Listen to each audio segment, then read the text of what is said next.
Saturday, Sunday, I'm front center, looking forward to playoffs. And I keep me a double wins, cause you know I gotta have it. Yeah, they say I'm just a fan. What? Well, I say I'm a fanatic. And I fast forward commercial too. I ain't going to the bathroom. You know where I'm at, I ain't hard to find. You can catch me in the lab room. Who else could it be? Me, your man, Louie T. Welcome to Thursday Night Football Overtime. Jags, Titans, AFC South family business. You know how the family do it. I'm not going to lie to you. With about 2 minutes and 30 seconds left, your man Louie T fell asleep. Leave it to the old Jags and Titans to put your man down. Just like old times when these two teams used to be straight garbage. This game wasn't actually that bad. But I don't know what it is about Jags and Titans that does it for me. But man, if I need a dose of sleep, let's put on some Jags and Titans, man. They do it for me every single time. Now, as I just mentioned, this game wasn't that bad. And I actually really like Gardner Minshew. And if you listen to lockdown coverage, you heard what I said about Gardner Minshew. I said, look, man, I really like this dude. I don't know what it is. But first of all, okay, double overtime. Okay. I was wrong. I've done this before with Gardner Minshew for a different reason. I said the man wasn't getting drafted. He got drafted. I also said, man, this guy stinks. And I talked about him during the preseason. And there was one game where he looked solid. And then the other 2 or 3 games, I was like, I'm not feeling Gardner Minshew, man. But luckily enough, he doesn't have to play in Jacksonville. Well, he's playing. And when I watched him, when he came in the Kansas City game, I was like, wow, the man went 22 or 25. But that's the Chiefs defense. They stink. But then the next week against Houston, it wasn't pretty. They didn't score a bunch of points. But I said, man, that was a gritty performance on the road. And in the most important drive of the game, what did he do? He took the Jaguars down the field and into the end zone for a game-tying, what turned out to be a go-ahead opportunity score. Now, they ended up going for 2 in the win instead of the extra point in the tie. They came up short, but Minshew did what he needed to do to give his team a chance to win. I was impressed. And so I said, look, I like what Fournette is doing this year. Felt like he had come back nice and strong from a really down year last year. Looked more like the guy that we saw in his rookie campaign in 2017 than the guy we saw last year, who seemed to be more concerned with fighting fans than fighting for extra yards on the football field. So I said, man, DJ Chark has grown up right before our very eyes, and I trashed this Jaguars receiving core along with just about everybody else out there. And look at these boys playing ball. Chris Conley is making plays.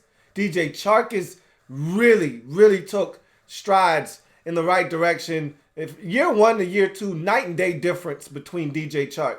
Last year as a rookie, and in year number 2, this guy just looks like the light bulb has come on for him. Talked about that on lockdown coverage. And then also, D.D. Westbrook still got some growing to do. You saw it today, again tonight. Dropped a beautiful dime from Gardner Minshew that would have really put this game out of reach. But Diddy's a solid receiver as a third option. They got some stuff, man. And I talked about the Jaguars as a team that I really think is going to be good this year. Disappointed that they weren't able to get one in the first 2 weeks. I thought they were going to beat Kansas City in week 1. Didn't happen. You look at them, they're 1-2 on the season. They're right there. This is going to be a wide open AFC South. No telling who's going to do what. When I look at the Titans, like Delaney Walker said in week 1, they are who we thought they were. And in week 1, they beat up on the Browns. Nobody gave them a chance. Everyone told them how good the Browns were and they weren't good enough. And they rose to the occasion. The following week, and this has been my problem with the Titans, and I've said it all along, and they're making my point for me. I don't even have to say anything. They're doing that Titans thing again, all right? And Prime example. Beat up on the Browns in week 1, score 43, come back home the following week and score. What did they score last week? 10? 13? What was the score last week? Hell, who'd they play last week? Oh, yeah, the team they can't beat in the division, the Indianapolis Colts. How many did they score in that game? What was it? 16 to 19 to 16? 19 to 17? Yeah, I think let's go with that. 19-17. Ouch. Then they turn around and score a whole 7 points in this game. That's the Tennessee Titans I've come to know and love. And so, I'm not surprised. I don't know why. I'm not. And when I look at this Titans football team, you know what? It's crazy that Marcus Mariota is always to blame for everything that goes wrong offensively with the Titans. Because when you look at him and you say, it's just not enough from the quarterback position, but you're like, you look at him and you're like, but he really didn't do anything wrong. He just didn't do all of the things right that you need your quarterback to do to give you the best chance to win. But when you watch the game, you're like, yeah, Marcus probably should have and could have made that throw, but he's not that bad. It's somebody else's fault, but at some point, it's got to be Marcus Mariota's fault. Yeah, he's had 18 coordinators in 4 years, and that sucks. It really does. And I've seen quarterbacks destroyed by having multiple offensive coordinators in their early stages. If you really want to stunt the growth of a young quarterback, at this point now, we got to stop calling Marcus a young quarterback. Same with Jameis Winston. But at some point, you have to give these young guys continuity. Someone that they can rely on to be there and actually say, hey, this is my third year. This is my second, third, fourth year in this system. I'm growing. I understand what I need to do. I'm understanding what the coaching staff is asking of me. It's hard when you're changing every single year, but that's the reality for Marcus Mariota. Still, plays need to be made, whether you're in this system or that system with these receivers or that receiver, this tight end or that tight end. You still got to make plays. And for Marcus Mariota, he simply doesn't make enough of them. Now, again, sometimes it's his fault, sometimes it's not. Bottom line is, in this league where the quarterbacks get all the praise and the blame, he's got to start making more plays or the blame is going to fall squarely in his lap. And tonight, to me, was a perfect example of what he's been throughout his career and what the Titans have been throughout his career with him at quarterback. He made some excellent throws tonight. He also missed on a couple of throws. It was a wet night. The ball wasn't the easiest to grip or throw, that sort of thing. Again, not to make a ton of excuses for him, but at the end of the day, Gardner Minshew had to throw the same damn football he had to throw.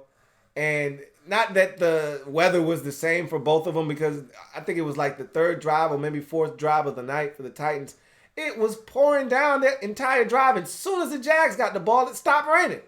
But again, that's nor here nor there. Mariota has to make more plays. He's got to be more.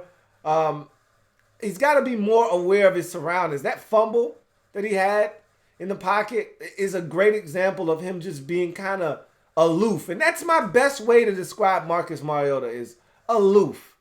Like, he knows what's going on. Sometimes you ask yourself, is he all the way there? Like, does he see everything happening? And that's that calmness that we talked about. Him not being the most vocal leader and that sort of thing. We questioned, is this guy the right man for the job when he was drafted out of Oregon?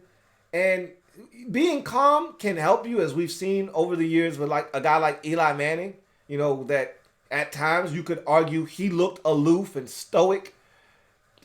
Marcus Mariota has that same type of personality, but you got to make plays or else we're going to use that against you.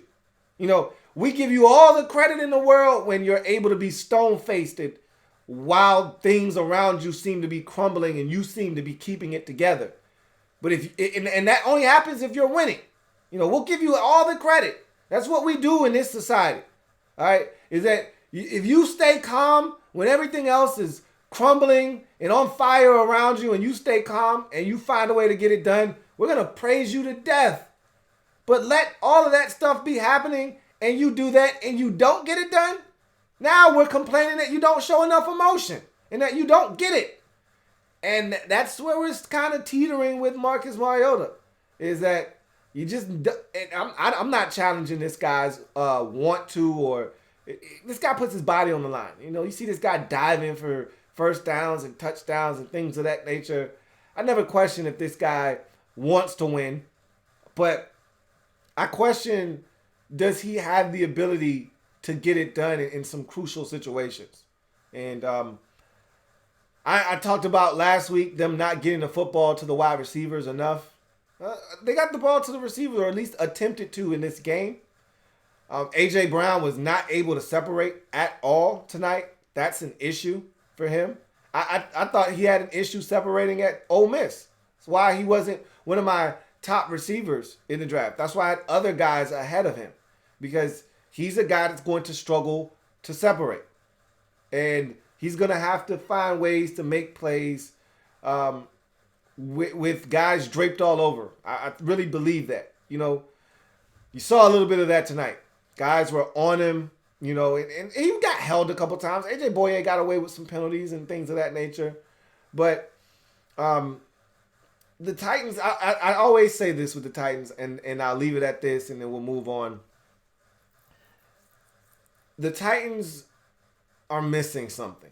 And I say that with them all the time. And I never truly feel like I can actually put my finger on what it is they're missing. It's like that batter that you taste. You stick your finger in there and you're like, it's good, but it's missing something. And you don't really know what it is, but you're like, I know it's missing something. I can't quite tell you. It's missing something though. And you can't figure it out. Maybe it's nutmeg. Maybe it's a little cinnamon. Something's missing here. I don't know what it is. Something's missing though. That's how I feel about the Titans. Like that drop screen by Derrick Henry tonight, that could have been a touchdown. Who knows? That was well blocked. Now, ultimately, one or two plays later, Tajay Sharp makes an excellent catch on a beautiful throw by Marcus Mariota. On Jalen Ramsey, no less. Like, that's what I'm talking about. It's a big play. And it's a hell of a throw. And then there's some throws where you're like, I gotta have that one, Marcus. You can't have you missing that throw. Or, hey, Marcus, time's up. You got to get out of the pocket, bro. You can't stand there and get the ball knocked out of your hand, and now we're out of field goal range. It's little things like that where you're like, come on, Marcus, man. No, it's 3rd and 19. You're not going to convert. But you're at the 40-yard line. How about you complete a 6 or 7-yard pass and get yourself potentially in the field goal range? Just a thought. Instead of you standing in the pocket as it's crumbling around you and allow a rookie to knock the ball out of your damn hands. Like, it's little plays like that where you're like, come on, Marcus, be better than that, bruh. Or a simple crossing route to Delaney Walker that's going to pick up some yardage and you just miss. Come on, guy, make the damn throw. Or the all-out blitz by the Jaguars down in the red zone and you lob it and you just don't get enough on the lob job. And you leave it just short enough so that the safety can get his hands on the football and damn near pick it off. Or the 4th down where your coach, who I love Mike Vrabel just like the next man does, think he's a really good football coach, but you don't go for it on 4th down on 4th and 6 in that situation. Not down 14-0, not on the opening drive of the 3rd quarter where you finally got some momentum and you finally get in the scoring range. You got to take the points here, bro. And you can't tell your team, and you can't tell Christina Pink or Aaron Andrews, whichever one of the sideline reporters reported this, you can't tell them we're going to win the game 17-14 and then elect not to kick a damn field goal. Last time I checked, 17-14 requires you to kick a field goal. At some point, you're going to need those 3 points if you just told your team, we need to win this game 17-14. So why not kick the field goal? It's momentum. You're coming out of the halftime break and you're making a statement that, yep, we would have liked 7 on this possession, but we got something. We're on the board. That's a good drive. We got the momentum. Now if we can get a defensive stop, we're in this thing. Instead, you gave the Jaguars all the momentum by going for it and not converting. It's like you started it all over again. That drive never happened. That's what it felt like. It felt like you just punted. You gave them all the momentum. So that was a terrible decision. And Mike Vrabel has always sided on aggression. He's always, since day one. Last year, going for it in overtime versus the Eagles. Last year, going for it over in London versus the Chargers. He's always sided on aggression. This is who he is. I'm not going to kill him for it because that's in his DNA. I'm not going to knock a coach for being who he is. But you got to know when to say when. And this was one of those times when you just needed to settle for the field. It wasn't 4th and 1 or 4th and 2. It was 4th and 6. And I think that was an overreaction to, damn, we just missed. Marcus just missed Delaney for the touchdown. And I think he was feeling that. He felt like, shit, we just missed an opportunity. No, to hell with the field goal. Let's go for this shit. If we get one more opportunity, I think we can score. No, Mike, no, not right now. Kick the damn field goal. They haven't scored any points since their second possession of the game. Kick the damn field goal. See if your defense can continue to get stops and give you a chance to scratch and claw your way back into this football game. So I thought that was a coaching area. Just all around, not a good night for the Titans, period. They didn't do enough offensively. They didn't do enough defensively. And it all started, and you know it's not your night when your punt returner, after a great defensive series by your defense, forces a punt and your punt returner muffs the football and gives it right back to Jacksonville deep in your territory, and they score on the very first play afterwards. You know that's not a good omen. That's probably not a good sign of things to come. And then you go 3 and out, they get the football right back, and they score a touchdown again, and now it's 14-0. Yeah, it's rough. Definitely rough for a team that last week scored a total of 12 points. So, yeah, it was rough. But a lot of that you brought on yourself if you're the Tennessee Titans, and now you're 1-2 on the season. For Jacksonville, I really think this is going to be a good football team. I said it before the season started. The whole Jalen Ramsey thing is interesting because your defense dramatically changes if number 20 is not in the lineup.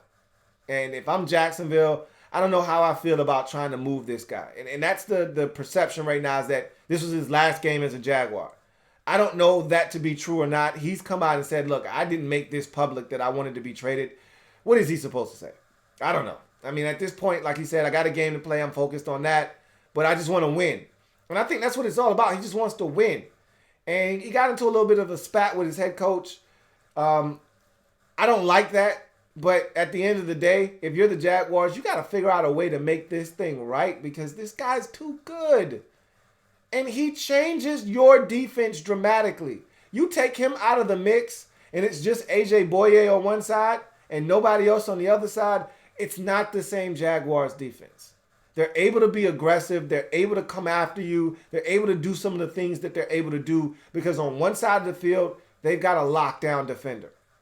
And while A.J. Boye is good, he's not Jalen Ramsey. There aren't many guys in the league that are. All right? He's in a class all by himself in terms of cornerback in this league. And if I'm the Jaguars, and I think I'm got a shot to be good this season, I can't trade Jalen Ramsey. I don't know what's going to become of that situation and if he, in fact, is going to be dealt or not. It sounds like he's going to be dealt, but can this win change anything? Can this change the mind of the Jaguars? Can they go back to the drawing board after this and say, hey, look, Jalen, man, come on, guy. Let's sit down. Let's iron this thing out. Let's figure it out, man.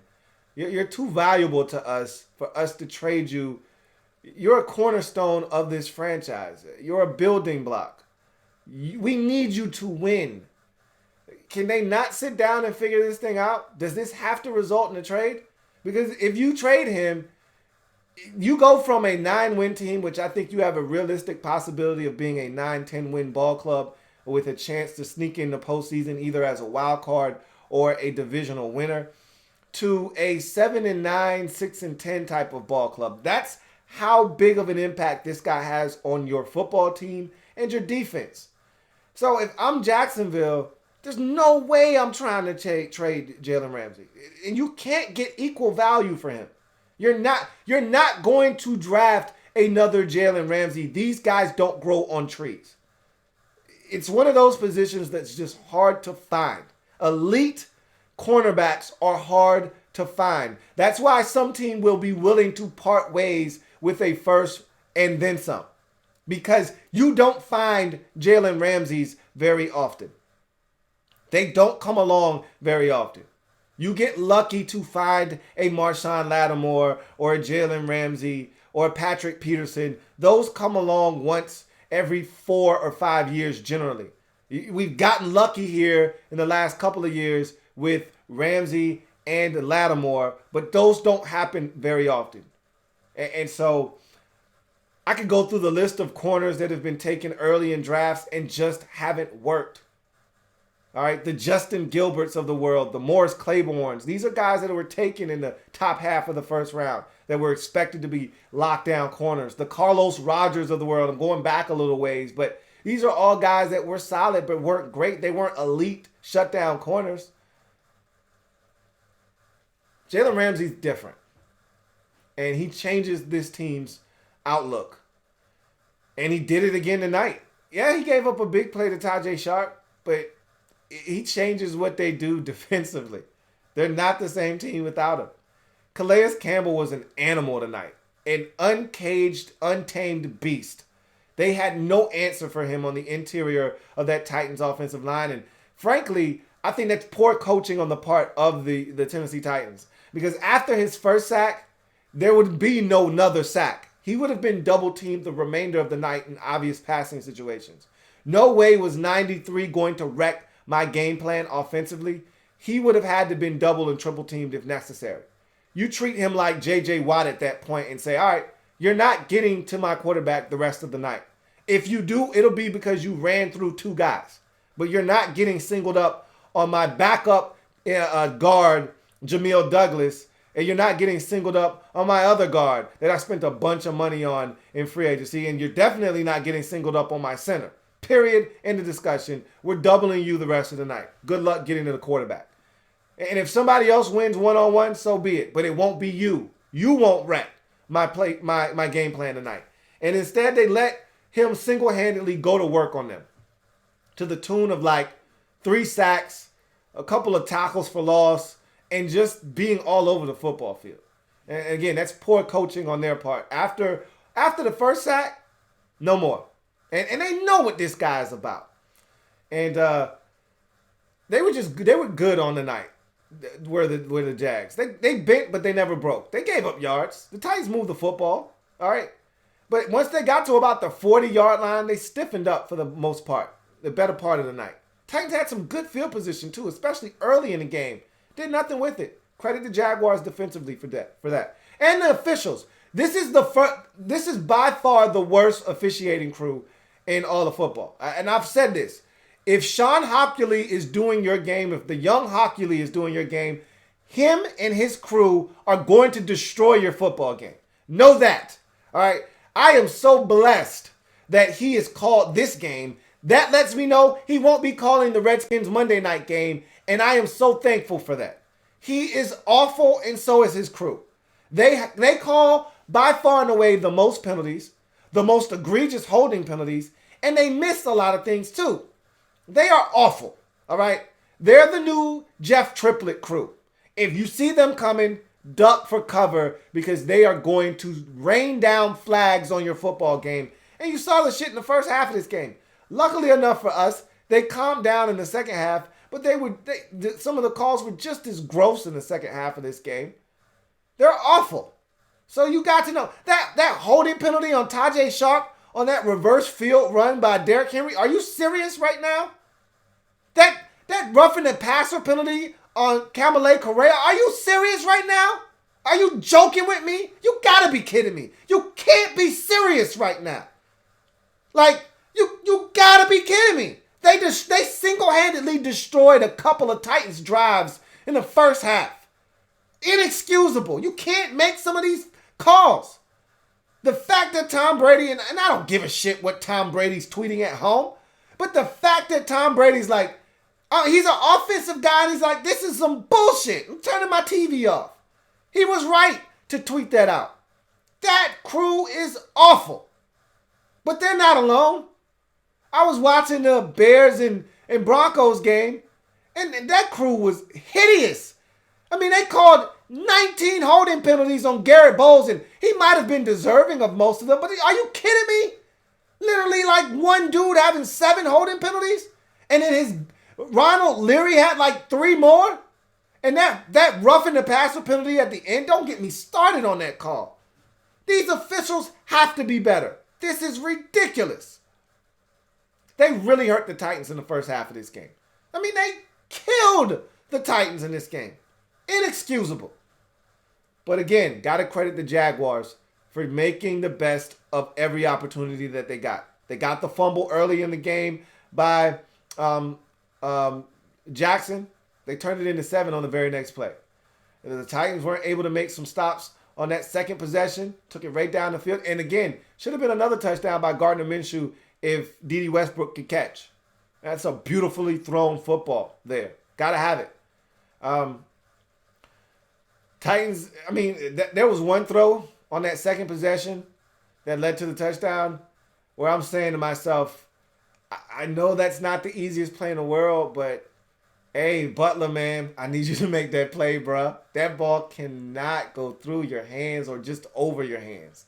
If you can't get to it with 2, 1 is always better than 2 in those situations when you're stretching for the rock or for the quarterback or you're trying to get to the quarterback. 1 arm is better than 2 because you get more extension with 1 than you do 2. Go ask somebody when they're dunking, can I get more extension on 1 arm or 2 arms? It's going to be 1. If you're not going to get there with 2, then stretch out with 1, but you got to get your hands on that football. That can't be a catch right there in that situation. Anyway, Jags were better tonight. They just simply were. And if you're the Titans, this is who you are. And I wasn't bashful about saying that about the Titans prior to the season. I had some Titans fans call me out earlier in the season. I had one guy come back to me, and we had a discussion, and I told him, you know where to find me if the Titans end up 9-7, which is what he predicted. And I said, you're not a 9-7 football team, I don't think. Even though I really like Mike Vrabel, and I said if Mike Vrabel can go 9-7 in his freshman year as a coach in this league, he should be able to go 9-7 again with Marcus Mariota coming back if he's relatively healthy with this defense. I think they're going to always be solid on defense because Mike Vrabel is running that unit. Why not 9-7 again? I understand, but I just didn't see it this year. I saw a step back this year, and some of the things they were able to do last year, they got away with some things last year that they were able to do. I just didn't see them getting away with it this year. And he came back to me after week 1, and I'm like, bro, it's just 1 week. And you're the Titans, and you know what your team is about. You rise to the level of the occasion in week 1, only to have a letdown in week 2. I said, that's probably what you're going to do. They were licking their chops at home for Jacoby Brissett and the Colts. No more Andrew Luck. We're free. We can beat the Colts now. No, you can't. No, you can't.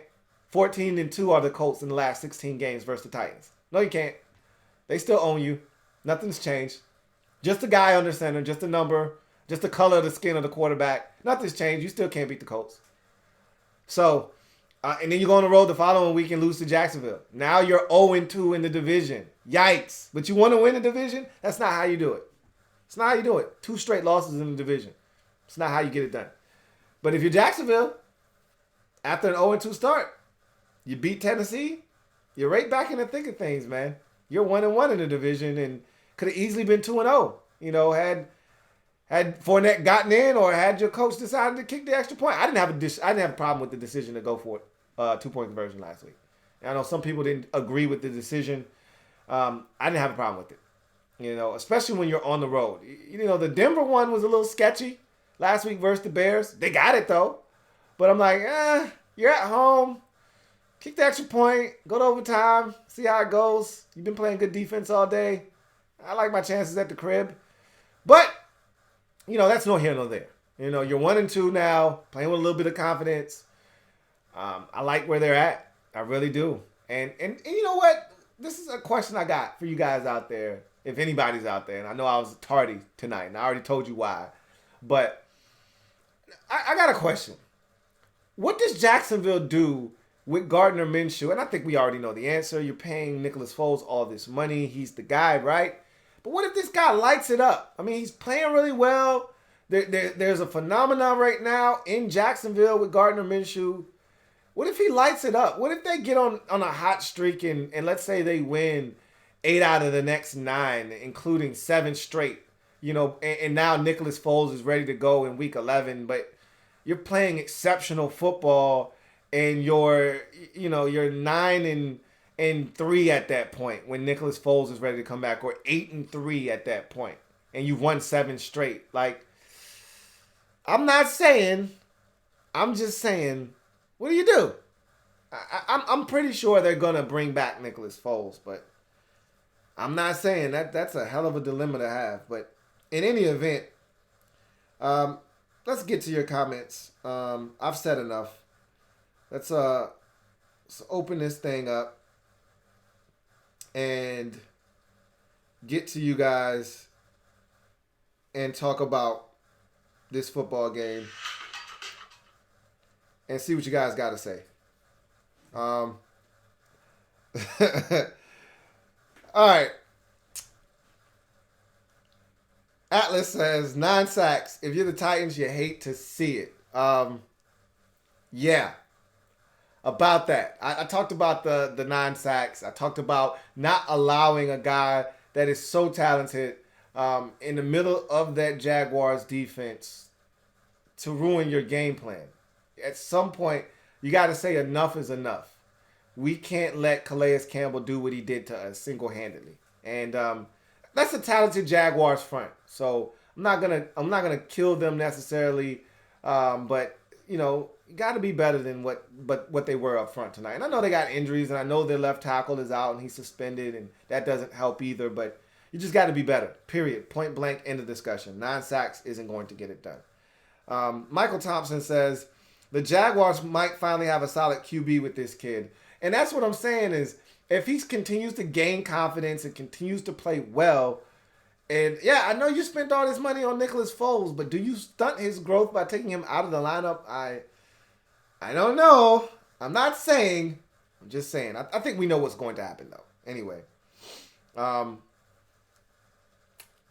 I see y'all having a discussion as to why I was late. No, I just simply fell asleep. My man Ricky L said he probably fell asleep. Yeah, that's ding, ding, ding, ding, ding. And Sean Mack tried to cover for me. He's probably having internet connect. And I could have came up here and lied to y'all, man, and been like, yeah, I had some technical difficulty. I'm not going to lie to you. I fell asleep. 2 minutes left in the game. And I was like, yeah, I probably should start getting up. And I went old man right there. All right? Y'all got to forgive me for that. Anyway, back to the comment section. We go. Reese says, what if I told you in the offseason that Gardner Minshew would be leading his team to wins? I wouldn't have believed you. Remember, I'm the one, and that's why I had to hand out a 00. I was the one that said, don't talk to me about Gardner Minshew. He's not getting drafted. I was that guy. Okay? And so when he got drafted, of course, my man JP and a couple other people were like, hey, man, you said Gardner Minshew. Don't talk to you about Minshew. And don't talk to you about Easton Stick. Don't talk to you about these guys. They're not getting drafted. They both got drafted. All right? So if you would have told me that Gardner Minshew was leading his team to wins, I would have told you, you're a damn liar. Get out of my face. Okay? You're lying to me, and I don't like being lied to. So didn't see this coming. Likely Phenomenon says, we're currently number 2 in our division. You are. And I said this, I think, on lockdown coverage when I was breaking down your game. It was funny because you said, hey, We're undefeated. Here we come, Philly. And I'm like, you're undefeated. And I thought about it. Yeah, you haven't lost a game this year. You're 1-0-1. I don't. It doesn't matter. I'm still not buying what you're selling. But you're undefeated, and you got a shot to go to Philly and shake things up. We'll see what you do this week. Anyway, Vincent Cole says, hey, Lou. So Sherman is my favorite football player. Can you kind of compare the differences between peak Sherman and Jalen Ramsey? Who do you think is better? Absolutely. It's not even close that Sherman, Jalen Ramsey is much better than Dick Sherman was in his prime. Here's why. Dick Sherman, for the most part, has been a cover 3 corner. Now, he can play man-to-man, and he can stick his hand in the chest of a receiver, reroute them, make it tough for them off the line of scrimmage. Physicality has always been Dick Sherman's go-to move. It's why he has been effective, and his length. You can't teach the kind of length that Dick Sherman has. And he still has it. And you know what has surprised me in San Francisco with Dick Sherman is that he can still run a bit.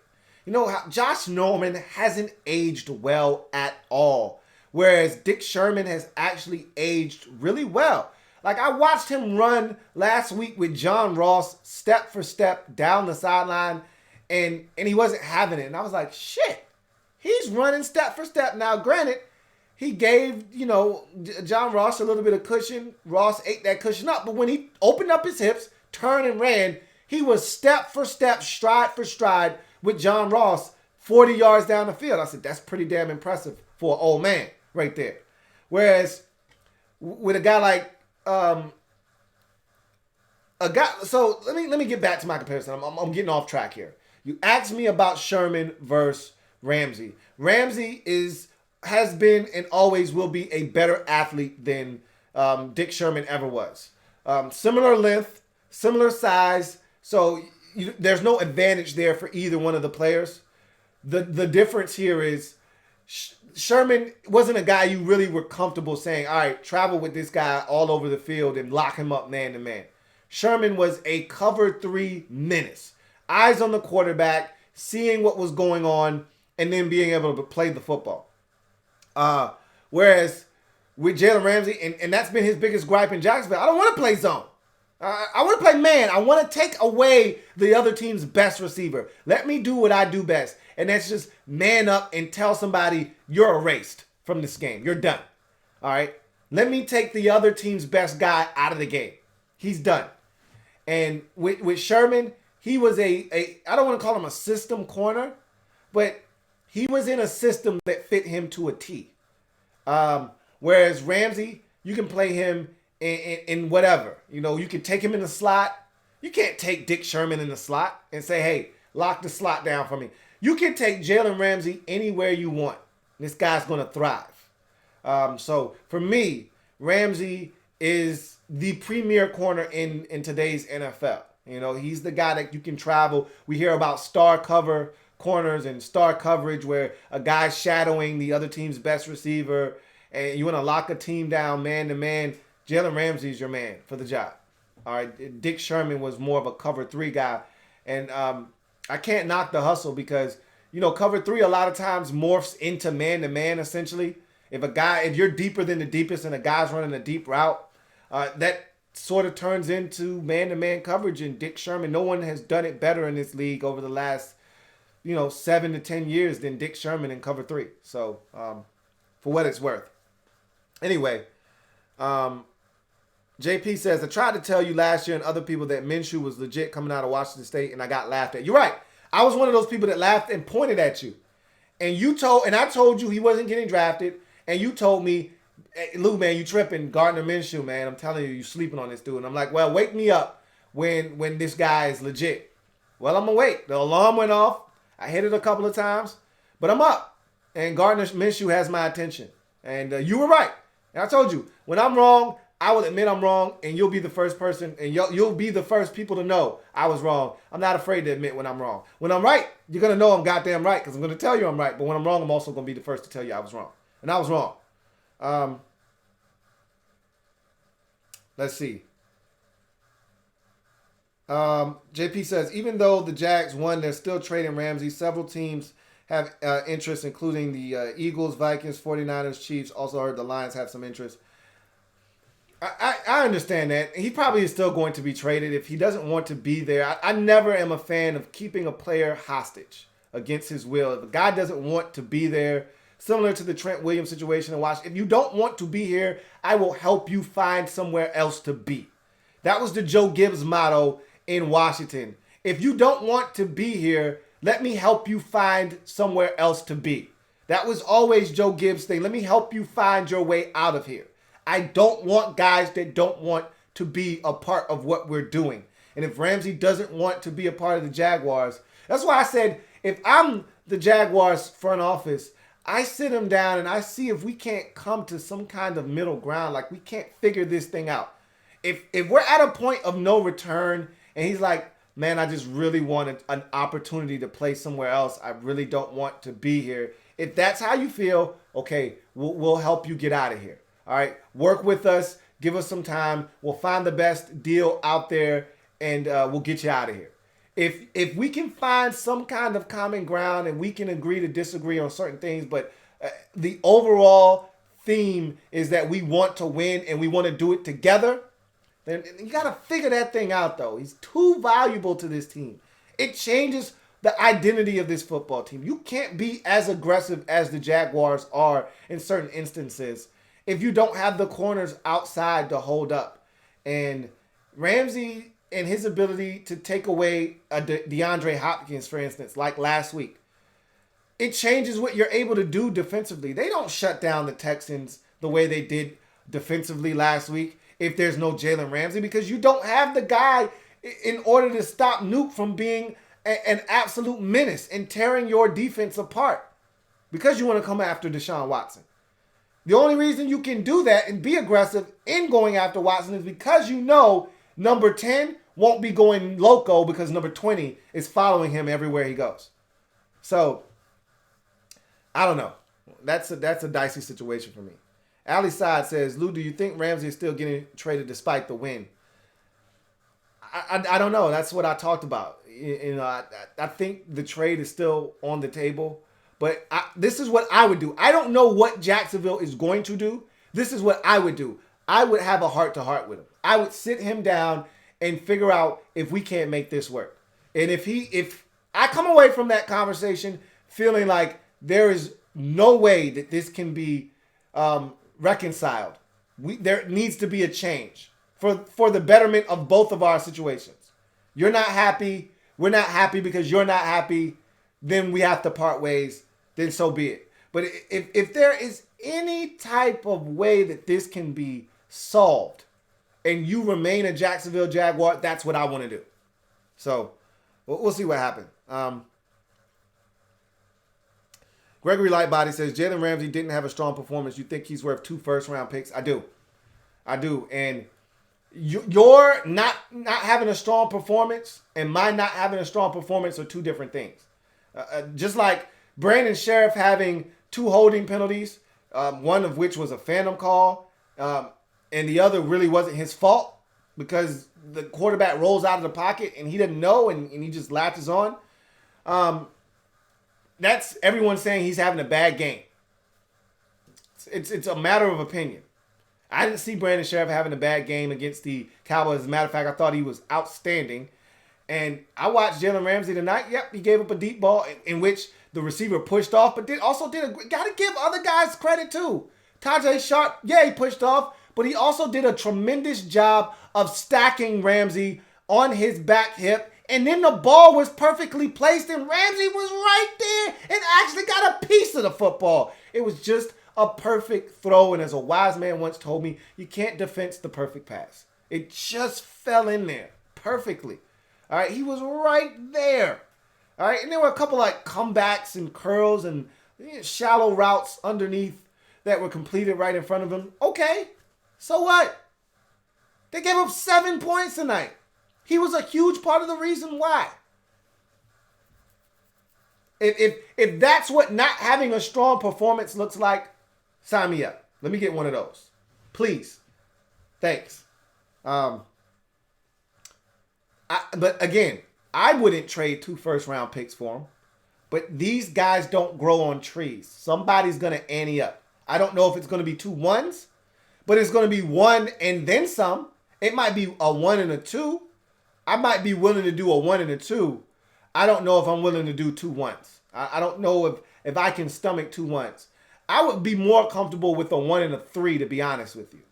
You know, but the Jags might be steadfast in saying, look, I either want 2 aces or I want an ace and a deuce. But I'm not taking anything less. And if I'm the Jags, I don't want to do business with the Chiefs. I don't want the 31st or the 30th or the 29th pick in the first round.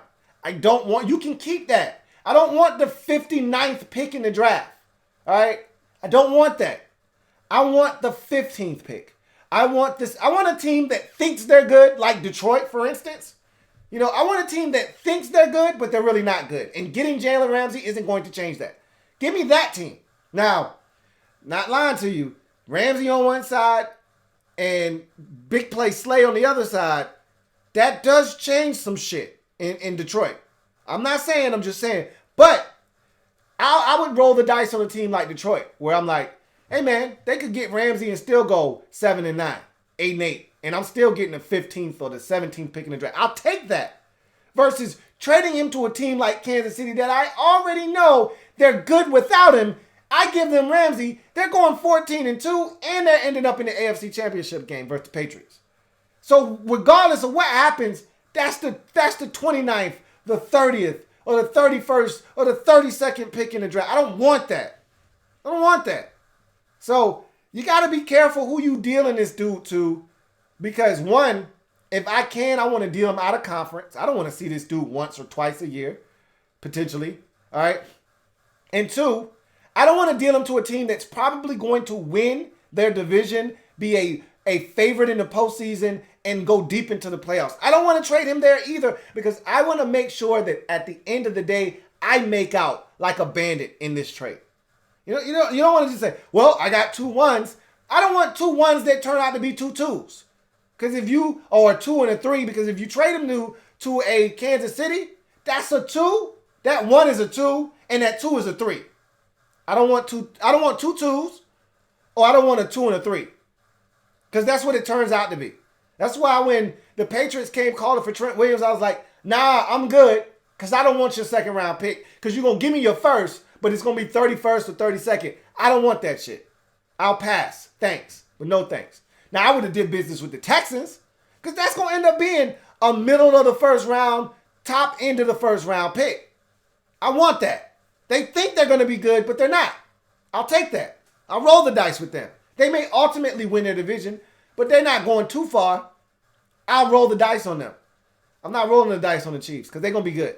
So you got to be careful where you're thinking about sending this dude to. If you want to truly maximize what you're getting for Ramsey, you got to be careful who you traded him to as well. Anyway, moving right along. Let's see. John Perez says, I don't think Mariota is staying in Tennessee after this season, but like you said, he's had a million offensive coordinators since he's gotten to the league, and it's stunting his growth. It's unfortunate. You know, I've seen really solid quarterbacks not really have a chance. I know y'all aren't the biggest Joe Flacco fans, and you think Joe Flacco stinks, and I'm not here to change your mind, but Joe Flacco's had 87 offensive coordinators in his career, and it is what it is. At some point, you stop making excuses for players, and you say, I don't care that you've had X amount of offensive coordinators. Find a way to get it done. Guys wide open, hit them. All right, tight window throw, make it. All right, stop turning it over. Stop falling short. Stop coming up short. You run out of excuses for guys and just say, hey, man, figure it out. All right, there are other guys in the league that have dealt with similar situations, and they figured it out. Figure the shit out. And so I think that's where I'm at with Mariota at this point, is like, all right, man, I understand that you've dealt with injuries. You haven't always had the most talent around you. There's been injuries around you that have not helped your cause. You've dealt with all these, revolving doors of offensive coordinators. I get all of that stuff, man. But at the end of the day, reasons, and this is, a wise man told me this, and this is so true sometimes. And it can really be applied to so many different situations. And I'm going to start using this because it's so true. A wise man once told me, after a while, reasons, legitimate reasons, start sounding like excuses. All right? And that's where I am with Marcus Mariota. After a while, legitimate reasons, and these are legitimate reasons why Marcus Mariota hasn't reached his full potential in the league. Injuries around him, different offensive coordinators, different schemes, different terminology. He's had to adjust year after year after year. After a while, though, those reasons start sounding like excuses and no one wants to hear them. A wise man once told me, excuses are like assholes. Everybody's got one. I at this point, I don't care. Just figure it out and get the job done. And Mariota, for me, just doesn't get the job done. Simple as that. And it's unfortunate because I actually think the dude's talented enough to succeed in this league. But for whatever reason, it just seems to never always come together for him. Reby, what's going on, Reby? She says, just chiming in, Lou. I didn't watch this game at all, so glad I found you so I could keep up with the rest of the league. Nobody but you, Lou. Nobody but you. I appreciate that, Reby. I honestly do. And I try to keep y'all informed the best way I can. SOL's Nation says, are you scared of the Eagles obtaining Ramsey? Heard they were interested. Yes, that would scare me shitless. Add Ramsey to that. That's, to me, the one weakness the Eagles have on their football team. I look at their entire roster. I don't love their linebacker position necessarily, but you can get by. And their defensive coordinator, he really doesn't care about the linebacker position as much. That's one of those disposable positions for him. You know, just plug in another guy with a little bit of speed. That's why they went out and got Zach Brown, another guy that they just plug in with a little bit of speed. They really don't care about the linebacker position, but their secondary is atrocious. I think that's the one glaring weakness in Philadelphia. I look at the rest of their team, defensive line, offensive line, skill position players, quarterback. They're loaded everywhere else. The secondary is the one place you can expose that Eagles football team. They get a Jalen Ramsey, it changes everything drastically because Ronald Darby is the one guy in that secondary alone. I guess with the safety, Malcolm Jenkins. Malcolm Jenkins is fine. You know, he's really solid. He's a Swiss Army knife, does a lot of good things for them. But Ronald Darby is the one guy that can actually play some good quality corner for him. The rest of those guys, they stink to me. And I think you can expose them. You get Jalen Ramsey and then you add him to the mix. And now you got two really solid corners, a really good corner and another solid corner in Darby. Now it changes that Eagles secondary. So, yes, I would not want to see him in Philadelphia at all, whatsoever. JP says, there's an unwritten rule that if a star player gets into it with the head coach, both sides need to move on. That's unsalvageable relationship between Ramsey and Marrone. Or you could just get a new head coach. And I'm not saying that they need to fire Doug Marrone, but Marrone was on the way out anyway. If they didn't win this year, he was getting fired. He almost got fired at the end of last season. I'm not one of these dudes that sides with the player over the coach. But if the coach is on his way out anyway, like, it's one thing if that coach is a stalwart. You know, if this is a Mike Tomlin or a John Harbaugh, a guy that's been here with some chops and some pedigree, and you're like, hey, man, you can't be disrespecting our coach. This guy's a tone setter for us. It's Doug Marrone, man. He's not one of these coaches with longevity that isn't going anywhere. It's Doug Marrone. And if you believe in Doug Marrone, then okay, fine. Move on from Ramsey. But Marrone almost got fired last year. If they don't win this year, Marrone's gone.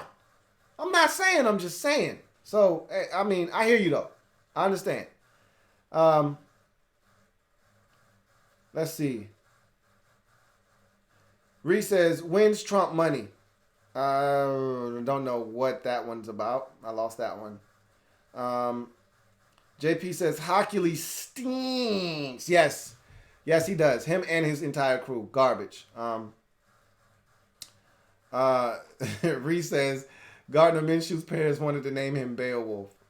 Stop, man. Cut it out.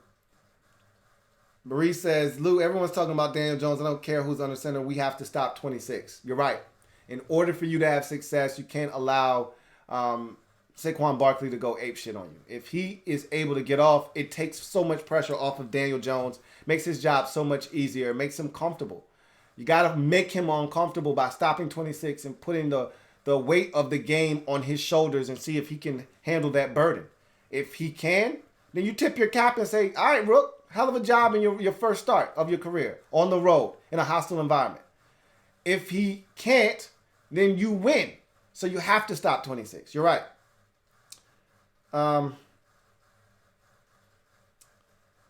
And JP says he's anxious to see how they handle Minshew when Foles comes back. Again, that's assuming that Minshew continues to play well. If he doesn't play well, if they're not winning ball games, then the decision is easy to go back to Foles. It's contingent upon him playing well. If he plays really well, yes, there is a decision there to be made for sure. Likely Phenomenon says Ramsey and Darius Slay # unfair no fly zone. That would be a pretty intriguing tandem to say the least.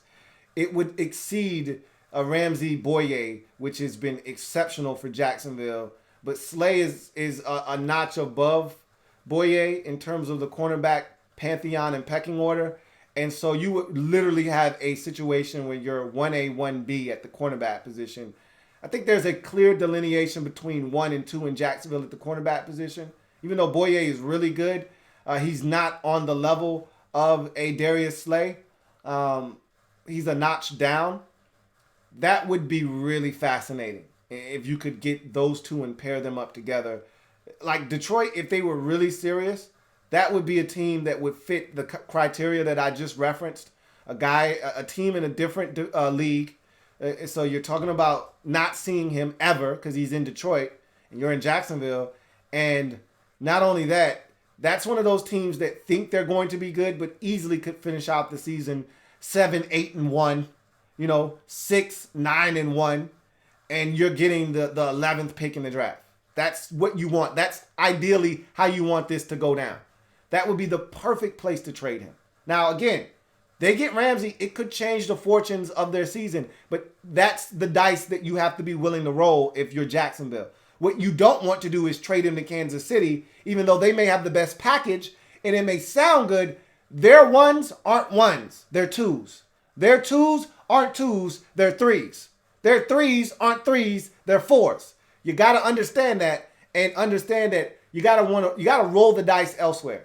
Somebody else, like let's say Detroit may be offering a 1 and a 3. That 1 and 3 sounds better than 2 1s from Kansas City, if you ask me. Personally, I would much rather roll the dice with their 1 and 3 than Kansas City's 2 1s. With Mahomes over the next 2 years, I know they're going to be really good, and those picks are going to be back into the first round. I'm good. I'll pass. Thanks, but no thanks. I'll roll the dice thinking that Detroit's going to be middle of the pack and see if I can't get the 15th pick in the draft versus the 31st or the 32nd pick in the draft. That's just me. I could be crazy, but that's just me. Junior says, it sounds crazy because you got to give up picks, then pay the man a buttload, but damn, Ramsey is good. I'm with you on that, man. David, the real Thomas says, I read he said his gripe is with the front office stuff like not going to OTAs, etc. Tom Coughlin not having it. Yeah, I think it's a little bit deeper than just the head coach. Him and Tom Coughlin have butted heads since day one. He's not a Tom Coughlin type of guy. Tom Coughlin's a stickler for being on time, and he's a hard ass about showing up to things like OTAs and mini camps and things of that nature. And Jalen Ramsey's like, man, I don't need that shit. I can work out myself back home, and I'll be ready to rock and roll once training camp gets here. And he does a lot of things on social media. He's brash and abrasive sometimes with some of the things that he says. And Tom Coughlin just isn't about that life. He's not. He's an old curmudgeon, and I love Tom Coughlin. I think he gets results wherever he goes. But it's a new day and age. These are younger players. I don't always agree with some of the antics and some of the things that they do, some of the things that they post, some of the things that they say. But that's the day and age we live in with these younger players now. It's a different day and age. It's a different type of player. And so you got to be able to adjust. And I don't think Coughlin has ever adjusted, personally.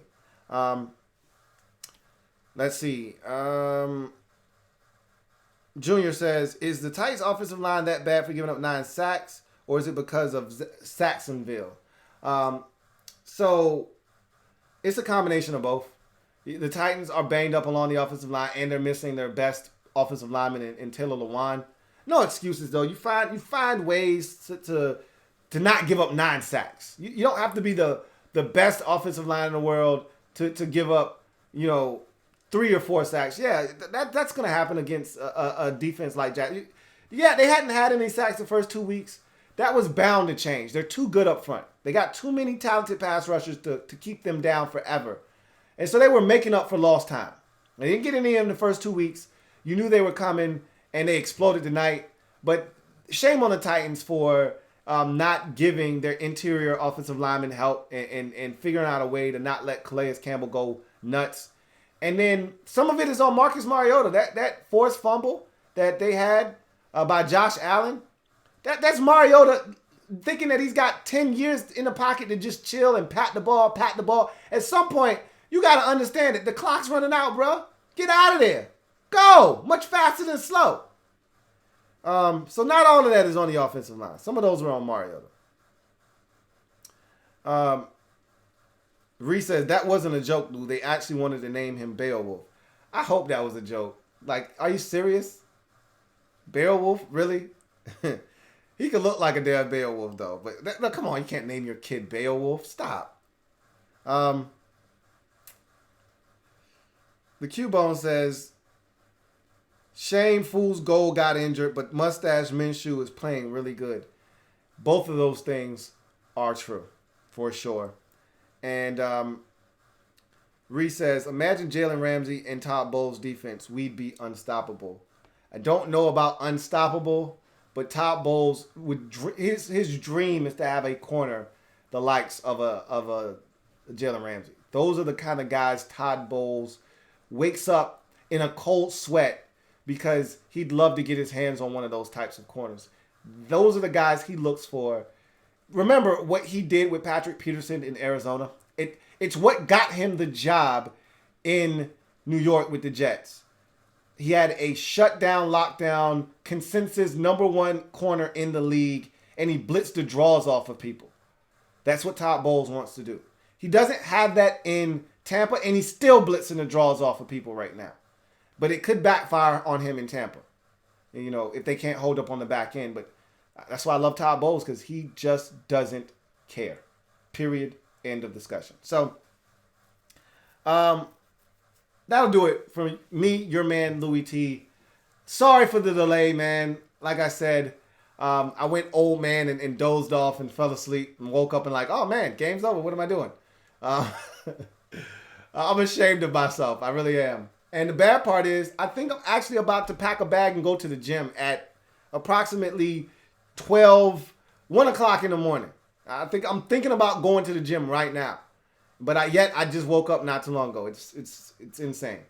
Anyway, that's going to do it for me, your man, Louie T. Thank you for joining me. This was a fun game to watch. I'm not going to lie to you. This game actually did not put me to sleep. I was more disappointed in Tennessee's performance than I was anything else. But kudos to the Jaguars. They avoided 0-3. 0-3 is a death sentence. Your season is dead. What the Texans did last year at 0-3, running off 9 straight, that's rare. That's the anomaly. That's an outlier. That's not going to happen most times. You fall to 0-3, your season is dead. And they avoided that tonight with an impressive victory. And they got some things to build upon. I really like what they're doing offensively. They've surprised me. I've talked about that now for 3 weeks strong, that their offense has surprised me. Probably one of the more surprising units in all of the National Football League to start the season. Really didn't expect much from Jacksonville on the offensive side of football, yet they've come out like gangbusters and been really productive in the first 3 weeks of the season. Not always the most points to show for it, but if you've watched the games, you've seen a group that has the makings of a team that could be explosive down the road. And so really impressed with them. Disappointed in the Titans' performance tonight. Disappointed that they were only able to muster 7 points. Disappointed that the coaching staff didn't make the necessary adjustments to give them a chance. And disappointed that they decided that it was okay to go for it on 4th and 6 when the field goal was probably the right decision at that point in the game. It is what it is. Disappointed in the officiating crew in this game that at one point took over the game and really stifled any growth that the Titans were trying to put forth in this game. It was really disgusting to watch what they did to this game in the first half, especially to the Titans. The Titans were really the team that was hurt the most by some of these calls in this football game. But again, that's nor here nor there. Bottom line is the Titans just weren't good enough tonight. Simply put, they weren't good enough tonight. They lose 20-7. Jags get the victory, get their first win of the season, and both teams leave this game at 1-2 on the season. If it's not me, your man Louie T, it's not the best NFL coverage it could be. Thank you guys for joining me. I will see you guys later on. Big college football this weekend. Enjoy that. Notre Dame, Georgia, 8 o'clock, NBC. I will be glued to my television. I'm pretty sure my Fighting Irish are going to lose. However, I'm still going to watch and see what happens. And then we'll be back on Sunday breaking down all of the NFL action. Until then, I'm your man Louie T, signing off. Thank you guys for joining me. I will see you guys later.